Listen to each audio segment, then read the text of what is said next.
Mencionaré a lo largo de esta exposición bibliografía que podrán encontrar en su mayor parte incluida en el espacio de campus de la materia.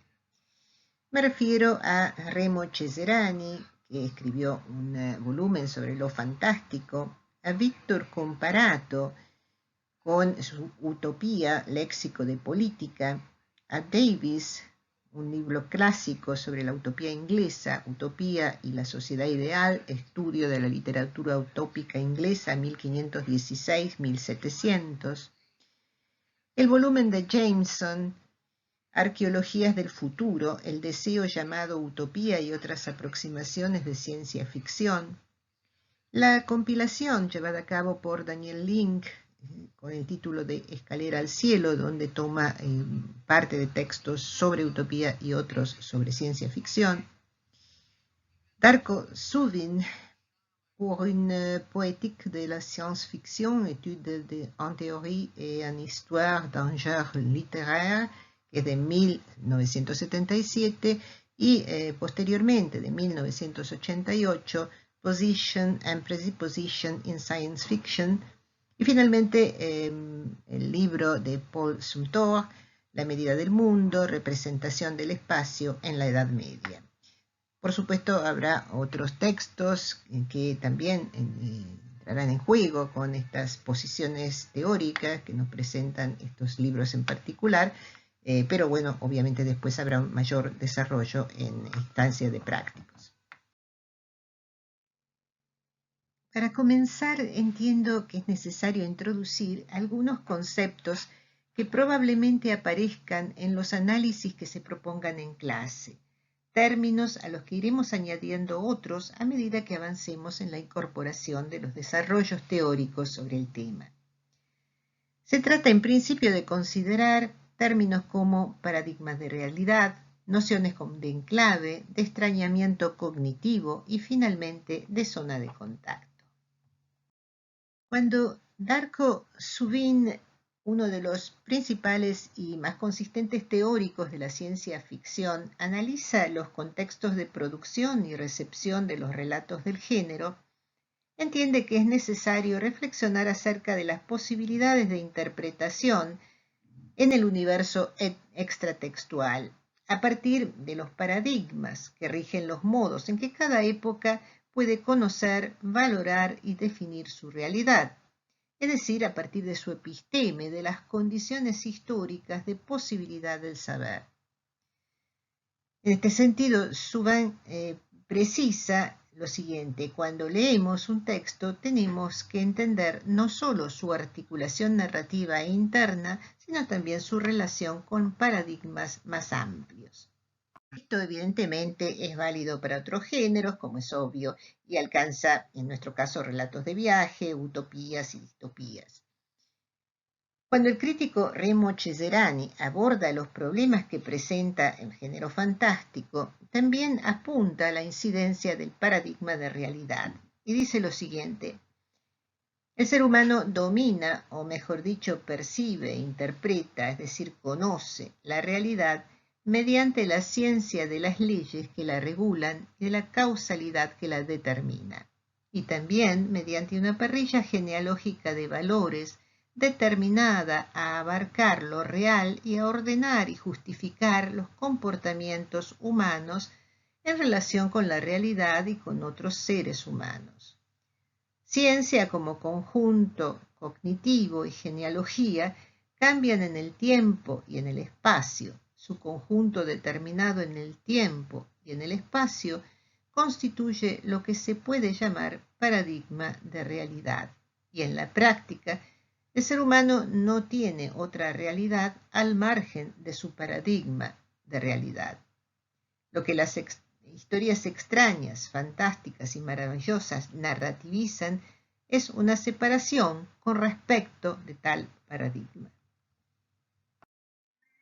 Darko Suvin, de manera solidaria con lo que venimos diciendo, propone considerar que los géneros que se apartan de una representación realista introducen lo que define como extrañamiento cognitivo, que se originaría a partir de un alejamiento del paradigma de realidad. sería el reconocimiento de un grado de inadecuación que nos es devuelto ante el contexto social propuesto por el relato, con respecto a los parámetros que producen nuestra realidad. Cuando Zubin usaba la palabra extrañamiento, citaba específicamente a Viktor Shklovsky y también a Bertolt Brecht, cuyas técnicas teatrales procuraban que lo familiar se volviera extraño para los espectadores. Extrañamiento cognitivo es lo que, de acuerdo con Zubin, produce la ciencia ficción, género que, como el utópico, describe sociedades y mundos que no son los nuestros, y en los que el efecto de extrañamiento pretende provocar nuestra reflexión crítica. La otra noción que está vinculada con la anterior y que me gustaría que tomáramos en cuenta es la de enclave. El término es utilizado por Fredric Jameson en su Arqueología del Futuro y la palabra nos devuelve la idea de un territorio real o imaginario incrustado en otro. Es un término que proviene de la geografía y que alude precisamente a una jurisdicción territorial que tiene leyes que le son propias y que está alojada en un entorno que posee otro modo de organización.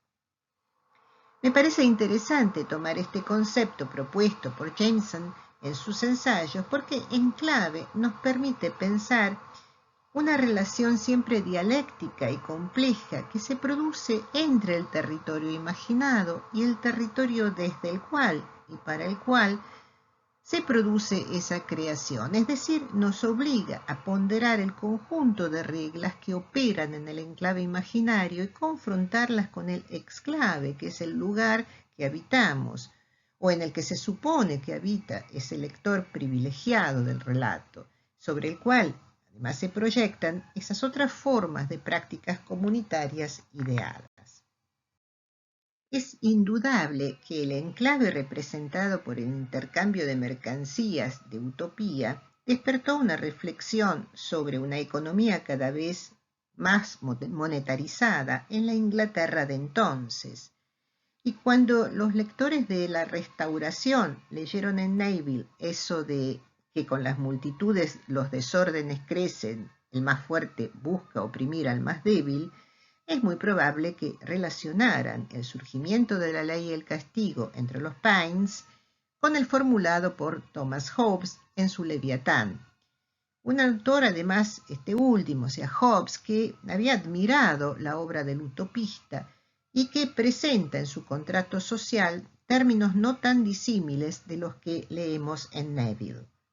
De igual modo, para los lectores de mediados del siglo XVIII, la relación entre la Casa de Salomón y la Royal Society debe haber sido inmediata, como para admitir que pudieran razonar, por ejemplo, sobre la conveniencia de la especialización científica y del secreto que regula las prácticas en esa comunidad ideal ilustrada. Jameson afirma que el enclave nos coloca ante una diferenciación espacial y social. Tales enclaves, dice, parecen un cuerpo ajeno dentro de lo social. En ellos, el proceso de diferenciación se ha detenido momentáneamente. Y es en este sentido que las primeras utopías nos presentan diferentes enclaves como espacios aislados, inmutables, ahistóricos, en los que se ha alcanzado la perfección y desterrado el cambio. Están los que remedan y actualizan los planteos de la República de Platón, como es el caso de Thomas More, los que sugieren en el retorno a la naturaleza un refugio contra la corrupción cortesana, los que por el contrario imaginan una transformación de la naturaleza a manos de la ciencia.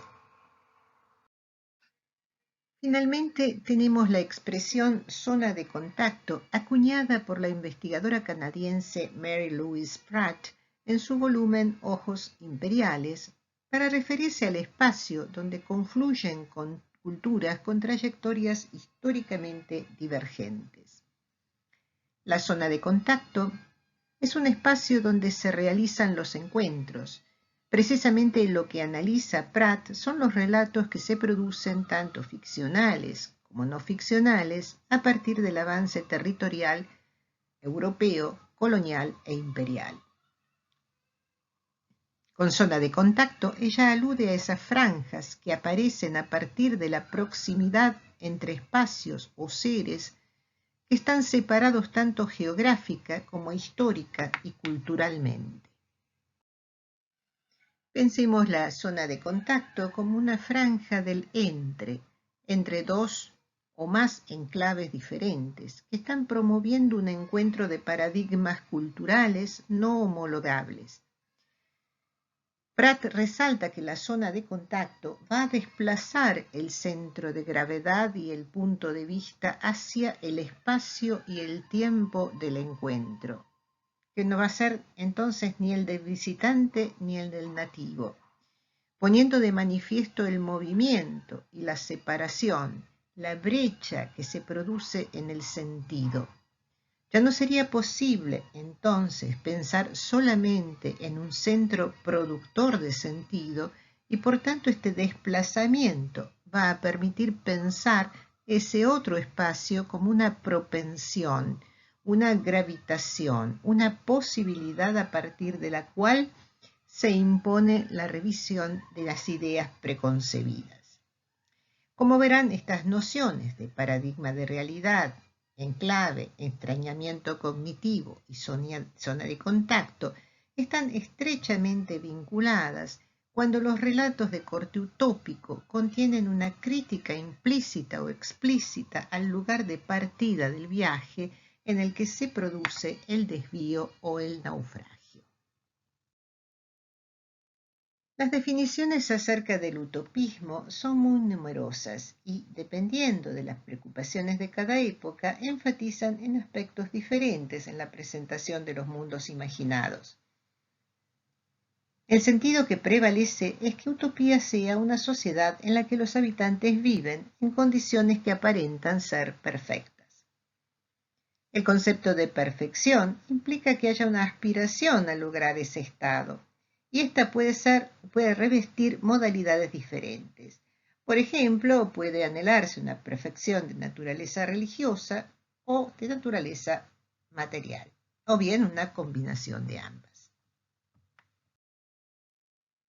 La palabra utopía fue creada por Thomas More y refiere al nombre de la isla que él imaginó, compuesto por las palabras griegas u, un prefijo que implica negación, y topos, que significa lugar, es decir, lugar inexistente.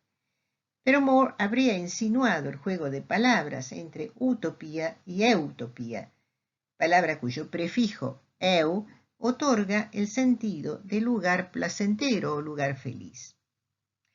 El hecho de que se sugiera que el lugar feliz no existe o que no existe todavía indica las falencias de la sociedad real y a la vez la necesidad de arbitrar los medios para modificarla y hacerla una comunidad más justa y armoniosa. En la introducción a su volumen Arqueologías del Futuro, Fredric Jameson dice lo siguiente: la forma utópica es en sí una meditación representativa sobre la diferencia radical, la otredad radical, y sobre la naturaleza sistémica de la totalidad social, hasta el punto de que uno no puede imaginar ningún cambio fundamental de nuestra existencia social que antes no haya arrojado visiones utópicas cual sendas chispas de un cometa. La dinámica fundamental de cualquier política utópica o de cualquier utopismo político radicará siempre, por lo tanto, en la dialéctica entre la identidad y la diferencia, en la medida en la que dicha política tenga por objetivo imaginar y a veces incluso hacer realidad un sistema radicalmente distinto a este. Según lo expresa Jameson, la utopía es una forma literaria que siempre ha sido política y que hoy, en la presente fase del capitalismo, probablemente resulte la única opción política que nos quede, por ser la única forma de concebir un sistema alternativo, ante la ausencia de alternativas viables y el fracaso de los sistemas económicos y políticos en ofrecer sociedades más equitativas. La utopía, según la entiende Jameson, es el modo en que se propone imaginar un escape al encarcelamiento ideológico. Señala, por otra parte, que no imaginamos lo nunca experimentado y aclara lo siguiente: incluso nuestras imaginaciones más desatadas no son más que collage de experiencias, construcciones compuestas de fragmentos y fragmentos del aquí y ahora. Imaginamos, por lo tanto, una organización social hecha que reúne armónicamente prácticas, sistemas legales y religiosos, modos de convivencia, de inclusiones y exclusiones, que están presentes en comunidades cuya existencia conocemos, o relatos o tratados que hemos leído. Por eso, al analizar el texto de Moro, Jameson sugiere la incidencia en él no sólo de la República de Platón, sino también del sistema comunitario y de producción incaico y de las unidades productivas monásticas que se desarrollaron a lo largo de la Edad Media. Todo un conjunto de elementos que eran conocidos por el ambiente cultural al que estaba dirigida su obra. Siguiendo con las definiciones posibles de la utopía, según Comparato, existirían tres tendencias alternativas que se basan en la forma de la utopía. En el gráfico las podemos apreciar yendo de la menos a la más abarcativa, y serían las siguientes. La primera de ellas, la más acotada, la menos abarcativa, dice Comparato, procura circunscribir el corpus de las escrituras a las que responden al arquetipo de Moro, es decir, a la utopía moreana.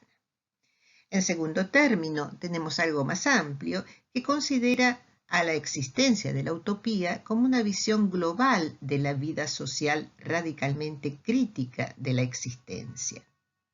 Y finalmente, una visión ampliamente abarcadora que, al igual que la propuesta de Karl Mannheim, el sociólogo, considera como utopía todo lo que tiende a cambiar o a transformar todo un determinado orden social.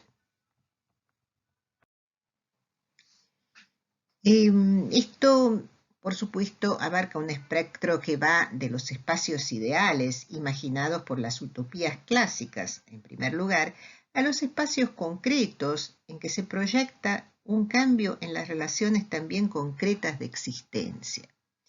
En este caso se manifestaría de manera más evidente la esencia política de la utopía, una posición que a partir del siglo XVIII ha sido referida como utopismo. En ella se revelan más ajustadamente y en un despliegue más panorámico, según Comparato, las tendencias filosófico-políticas que en cada época detonan la imaginación utópica. Y finalmente, en el último caso, este es indicado como más genérico y menos eficaz, puesto que cualquier noción parcial y menor de cambio social sería comprendida dentro del utopismo. Las principales características de los espacios utópicos son, en primer lugar, su condición insular y todo aquello que remita a la insularidad, es decir, tanto la isla geográficamente delimitada por las aguas como el aislamiento territorial, un lugar cuyo emplazamiento dificulta el tránsito tanto en el ingreso como en la salida de las personas. El segundo rasgo fundamental es la acronía, puesto que las utopías han llegado a consolidar una sistematización armónica de sus relaciones hasta el punto de volver innecesario cualquier cambio posterior. Es decir, evocan un tiempo a la vez primordial, único y último, una especie de escatología que, negando los vaivenes del devenir fenoménico, los redescubre fuera y al final de la historia. En este esquema aparecen los 4 rasgos más relevantes que Comparato asigna a las utopías clásicas.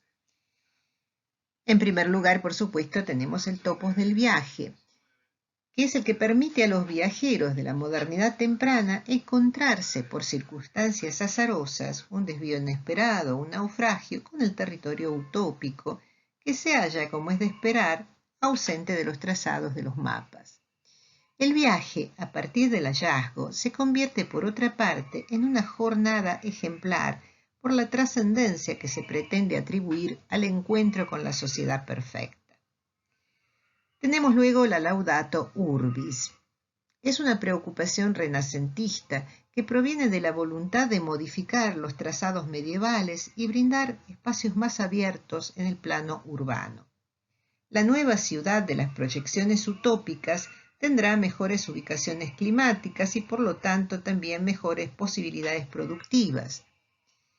Poseen criterios óptimos de distribución espacial y territorial, lo que transmite además la idea de que hay una construcción racional y artificial de la comunidad. Esto por supuesto lo sabemos, pero lo comprendemos mejor por el extrañamiento que produce el esmerado detalle en la descripción urbanística que por lo general prima en los relatos utópicos, es decir, estamos impelidos a reflexionar sobre las disposiciones materiales de nuestro modo de habitar el espacio de la ciudad, que desnaturalicemos el modo en que la ciudad está organizada. Otra preocupación de Antiguo que coincide en este asunto de cómo organizar la ciudad es el número de los ciudadanos, es decir, el número de aquellos que pueden habitarla. Se trata de establecer en la totalidad del suelo de las utopías una cantidad acotada que supone que las personas son felices en tanto es posible satisfacer sin apremios las necesidades de sus contados habitantes. Otro tópico que viene de antiguo es el de las islas felices. Se llamaban islas afortunadas, Hespérides o islas de los bienaventurados. Todas ellas se situaban en lugares desconocidos y existían desde antes de los tiempos vividos por los humanos que las cantaban y describían. Las habitaban comunidades de elegidos que no conocían el pesar y nada de lo vital les faltaba. Evidentemente, en la utopía clásica hay una clara apelación a un estado de bienestar ausente en los países de donde provienen los viajeros, o que se ha perdido y corrompido en su devenir histórico. Y finalmente se apela a la legislación, un conjunto de leyes que ordenan estas sociedades. Y ustedes verán que en general las leyes son muy pocas, pero su cumplimiento resulta riguroso con la finalidad de regular la vida de los habitantes de las utopías, que además se vigilan mutuamente para hacerlas observar. Finalmente, del corpus teórico que hemos elegido, tenemos el abordaje que hace James Colin Davis. Él sugiere que la utopía es solo uno de los tipos de una forma de pensar la sociedad ideal. ¿Cuáles serían los tipos? Pues bien, Cucaña y Arcadia, que los podemos reconocer ya en la antigüedad clásica, en los relatos de Luciano de Samosata o de Hesíodo. El milenarismo y la república moral perfecta, por otra parte, responden a particulares interpretaciones de la Biblia. Y la utopía, finalmente, si bien se define como un tipo de escritura con características propias y a partir del Renacimiento, es deudora principalmente de la República de Platón. Algunas cuestiones a considerar, presentes de manera diferente en los 5 tipos, son las expectativas de conseguir el máximo de armonía con un mínimo de conflicto y de dolor a lo largo del proceso, la cohesión social y el bien común a costa de los intereses individuales que deberán plegarse a los intereses de la comunidad, y muy especialmente la manera en que cada tipo propone enfrentar el problema de la satisfacción de las necesidades de todos los habitantes, considerando que las mismas son escasas. Decía que Davis menciona el problema que los 5 tipos resuelven de manera diferente. ¿Cuál es el problema? El de la frágil relación entre la satisfacción limitada y las necesidades de un grupo, que son ilimitadas puesto que se generan a partir de los deseos individuales. Davis sigue aquí un señalamiento del filósofo Henri Marcuse en Utopía y Razón. En tal sentido, postula que la escasez puede ser del orden de lo material o del orden de lo sociológico. Es decir, podría producirse una limitación de bienes a distribuir como terrenos, casas, alimentos, elementos de labranza, etc. O bien las limitaciones atañen a la imposibilidad de acceso a ciertas categorías de prestigio, títulos nobiliarios, cargos públicos, nombramientos en el interior de algún estamento jerárquico, etc. Bien, nos hallamos entonces ante la dificultad en resolver el problema colectivo entre la escasez de satisfacciones y los deseos de una comunidad, lo que puede darse en el nivel de las satisfacciones materiales o de las satisfacciones sociales. Y Davis menciona 4 alternativas. La primera, la gente desea más, es decir, las necesidades superan el abasto de las satisfacciones. Segundo punto, la gente desea satisfacciones mejores o distintas, es decir, acá hay un déficit cualitativo. El tercer punto, la gente está insatisfecha con la distribución de una satisfacción social, cargos, puestos jerárquicos, etc. Y finalmente la gente está insatisfecha con la distribución de una escasez material, terrenos, alimentos, casas, etc. Veremos entonces muy brevemente los tipos de alternativas a utopía que proponen una solución a este problema colectivo. En primer término tenemos el país de la cucaña o el país de la jauja. Describe una comunidad en la que se satisfacen las gratificaciones sensuales y en la que puede accederse por lo general a través de un fantástico ritual de pasaje. Muchos le denominan una utopía de los pobres, ya que en muchos casos en efecto a los ricos se le prohíbe el acceso. Piero Camporesi, en su volumen El país del hambre, lo denomina un mito de evasión, y quizás podríamos añadir que es la contrapartida que los desposeídos imaginan a la más aristocrática Arcadia. Acá la solución al problema de la satisfacción de las necesidades se da por el exceso. Hay un exceso de promiscuidad, hay hartazgo en la comida, eterna juventud, es decir, todo se da por la posibilidad de acceso infinito a estos bienes. Hay una inversión del orden social, es decir, los pobres obtienen más que los ricos. Hay una satisfacción de todos los apetitos individuales.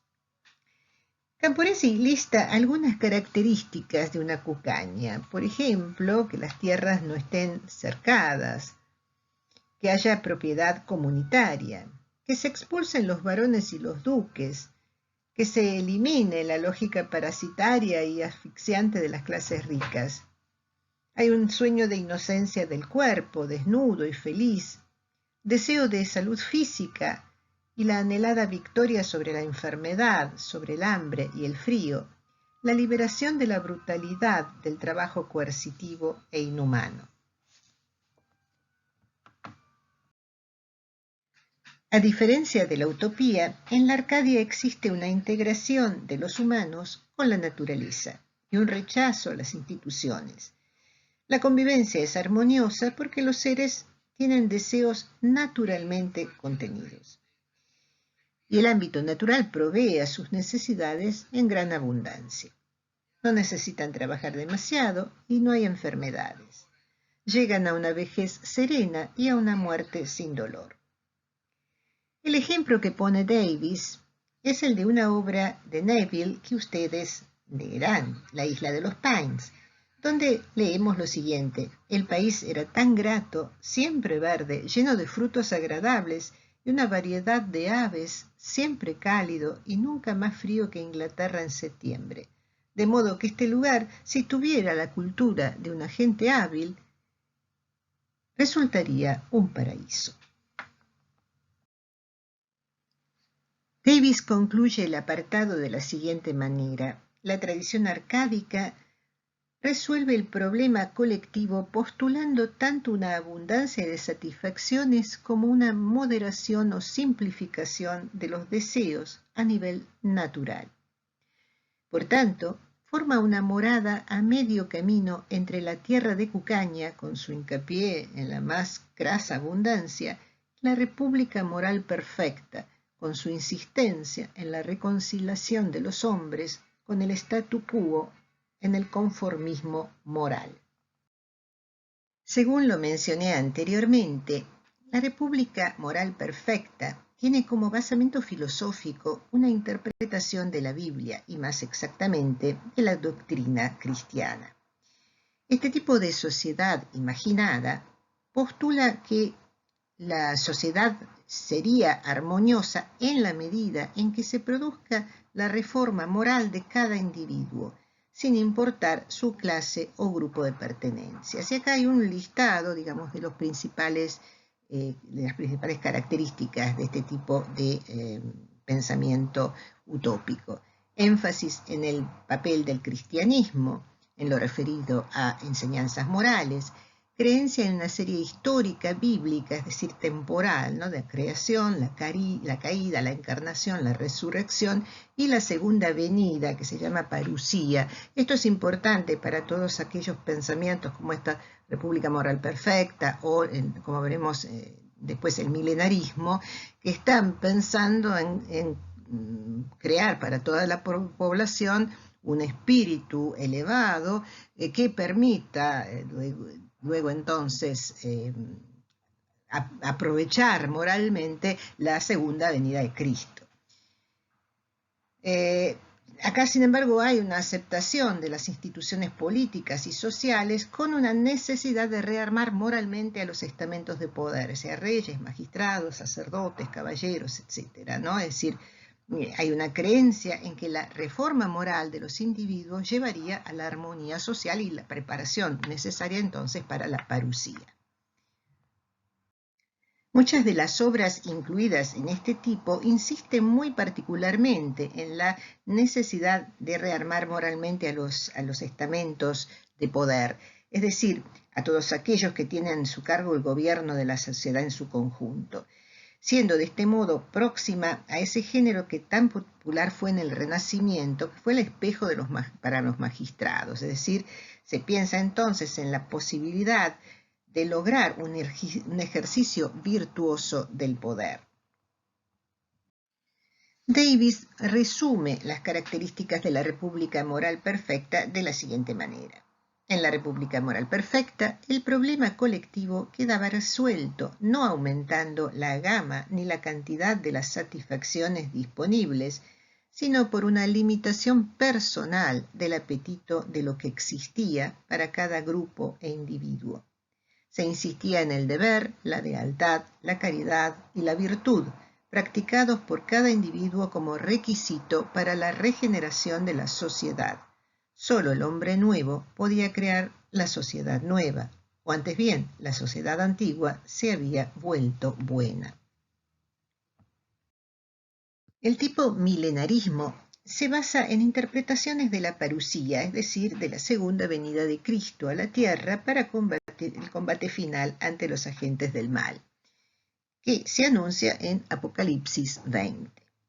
Se trata de alcanzar entonces un periodo de 1000 años de paz y reinado armónico del bien, y por ende la solución al problema colectivo no es del orden de lo secular, sino de lo religioso. El movimiento milenarista imagina una salvación de todos los humanos creyentes en el cristianismo y su propuesta es lograr una forma perfecta de tiempo más que de sociedad. En nuestros días, este tipo de sociedad ideal está arraigada en el pensamiento de los anabaptistas, del evangelismo más fundamentalista y de los testigos de Jehová. Hay variaciones dentro del pensamiento milenarista. Se rescatan dos principales. El postmilenarista, que supone que los 1000 años de perfección y paz se dan luego de la venida de Cristo, es decir, Cristo ayudaría a conseguir o a lograr este periodo, Por lo tanto, lo que prevalece es una actitud de espera, ¿no? De espera a esta llegada. Y el premilenarista, que supone que los 1000 años son anteriores a la venida de Cristo. Y por lo tanto hay que preparar el terreno para esta venida, ¿no? Es una valoración del presente como terreno de lucha, ¿no? Como activismo militante para que se logre ese periodo extendido que prepare la tierra para la venida de Cristo anterior al juicio final. Tenemos acá un cuadro de resumen de las posiciones señaladas para esta ecuación del problema colectivo que se da entre la escasez de satisfacciones, que son limitadas, y los deseos de la comunidad, que son ilimitados. Bueno, por una parte entonces el milenarismo, que vimos recién, que aplazaría el problema, invocaría esta fuerza externa, o sea, la parusía, la segunda llegada de Cristo, para que se altere el funcionamiento del sistema. La república moral perfecta presupone, por otra parte, un cambio previo en la naturaleza del ser humano. Esto volvería limitados sus deseos a las satisfacciones existentes, es decir, se auto-restringiría. La cucaña es lo opuesto, es decir, presupone la desaparición de toda escasez material y sociológica. No se contraen deseos porque todo se obtiene en el momento en que se multiplican las satisfacciones. Y la Arcadia estaría entre la república moral perfecta y la cucaña, es decir, tiene satisfacciones abundantes y por otra parte los deseos de la comunidad son naturales, es decir, se adecuan a esa naturaleza que se los ofrece. Y finalmente tenemos la utopía, que es un tipo que tiene diferencias y puntos de contacto con los 4 otros tipos que hemos señalado.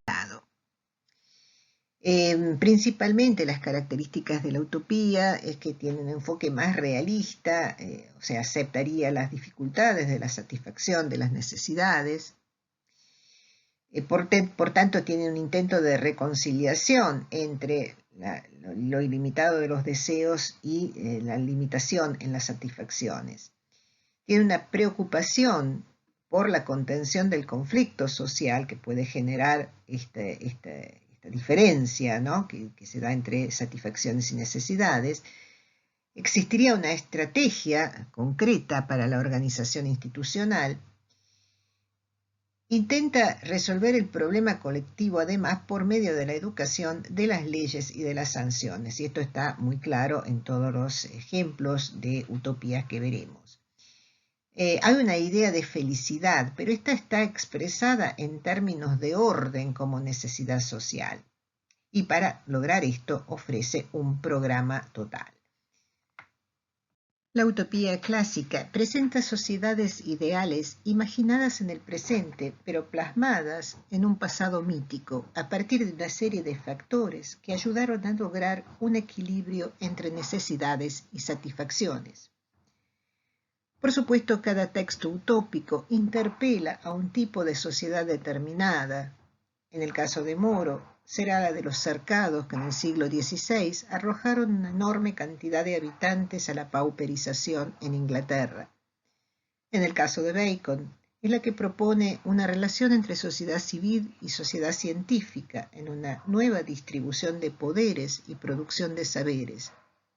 En el caso de Neville, su utopía tiene como trasfondo el conflicto entre monarquía y republicanismo, que dio lugar al paréntesis de gobierno puritano en Inglaterra, y por ende, el pasaje hacia un período que se propuso como de saneamiento moral a la manera de la república moral perfecta.